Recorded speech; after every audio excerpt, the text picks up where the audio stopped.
Well, so there is no debate to the fact that having enough documents for your visa interview could impact your visa approval. There's no debate to that. We all agree to that fact. However, there are also other factors that could positively impact your visa approval. And that's what today I'll be sharing on my platform right here on this page. Thank you for staying with me and welcome back to my platform.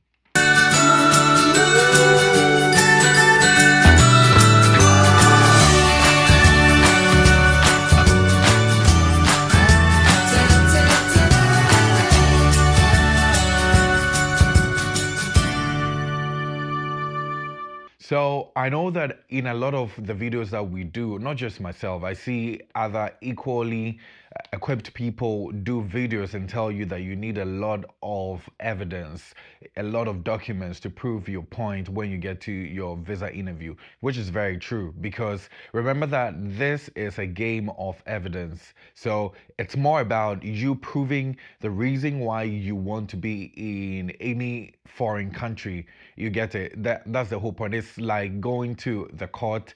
It's not really about the truth, but it's about the facts. It's about the evidences that you're able to put together and defend your claim. So it is the same thing when you go for your visa interview, because the interviewer may not know what really is in your head. It could be that you're lying to them, or it could be that you're telling them the truth. But the thing is that how do you prove your point or your claim that you need to take this particular trip to that foreign country? That is what we will be delving deeper into it. So documents, very important. That's why we tell you to prepare enough documents, because I always say that no evidence, no amount of evidence or documents is enough. You can always be adding on to it. So depending on the type of visa category that you're applying for, depending on that, you would be able to determine how much evidence or documents you need to have in your bosom when you go for your visa interview. So if you're traveling for school purposes, you need to have your I-20. We've talked about it. You need to have admission, obviously, because if you don't have admission, you cannot go to the school that you're claiming you want to go and study there. You need to have scholarships. If you have that opportunity, you need to have the funds to pay for the fees that you're going to be charged when you go for that school. Your tuition, your accommodation, amongst other things. So all of these things are part of the documents that you gotta and take them for your interview. However, it's not just that. And I think at this point I'll agree with the saying that says that don't put all your eggs in one basket, because you don't know if the basket could be able to hold these eggs that you're putting in. And that's very factual, because when you think that the only thing that you have to focus about is getting all the documents, and you don't also put much effort into getting other things in place, you may go with all the evidences that you have, but it will still be denied. And I've seen and heard a lot of stories about that particular thing happening.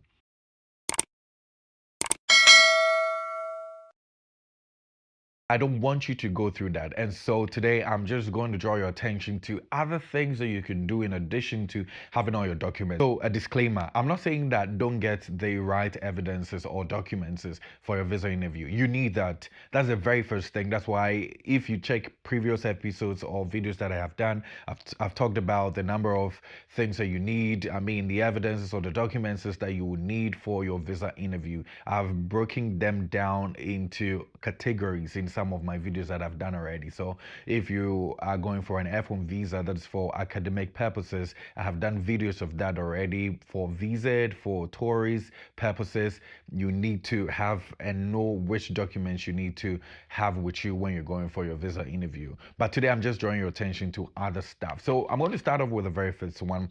It's about your confidence. I've done a video separately just for that, how to even build your confidence, and I hope that you go back and watch. But I will still be hammering on it because it's a very important thing. You could have all the evidences and you get to your visa interview. Let's just say you get to your visa interview and you're nervous, you're scared, and you cannot exude the confidence that you need to have to be able to, explain yourself and then answer all the questions because you're nervous and you're stuttering and you cannot really answer the questions. You cannot focus to answer the questions that the interviewer is asking you.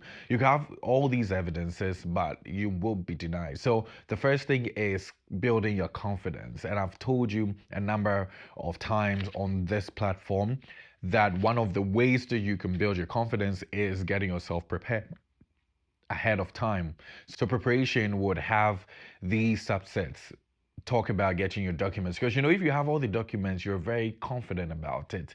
But if you don't have all the documents, you're scared because you know that when you asked of a particular document, you may not be able to prove it. So you have to have all the documents available. That's one of the subsets of getting prepared adequately. The second one is also rehearsing because, listen, it's different when you think you know it and you cannot really echo it out. You get it. So you have to also do rehearsals. I'm telling you, we all did rehearsals because the fact that you are articulate, that does not mean that you can be in an interview. I've seen people who are very articulate. They go for auditions, they go for interviews and then they fail, not because they are not articulate, but the fact that they are scared. And it's normal for you to be scared when you're going for an interview. That's why you need to do rehearsals. You need to ask the right question. You need to watch videos like this that I am putting out there. All of these things will culminate and make you very confident going ahead into your interview. So the confidence could not be excluded in you getting your visa approved. That's the very first thing. Also, I'll draw down and talk about being articulate because you can also be confident and not be articulate enough because maybe you struggle with the language that you need to respond in.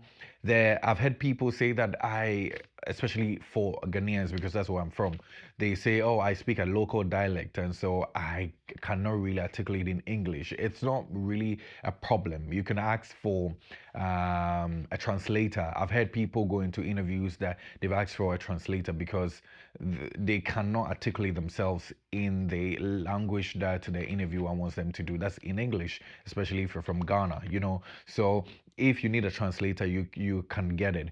If not, and you can speak some amount of English, you would want to polish it up a little bit just so you can articulate yourself when you go in there. Also, the articulation would come down and be that you should be able to respond to answers because if you are very articulate, any type of question that comes, it's a little bit easier for you to respond to it and explain yourself because the whole thing is that you are telling the interviewer that you need and you deserve to go for this trip, but what is making your application very important for them to admit you into the states that you're going into.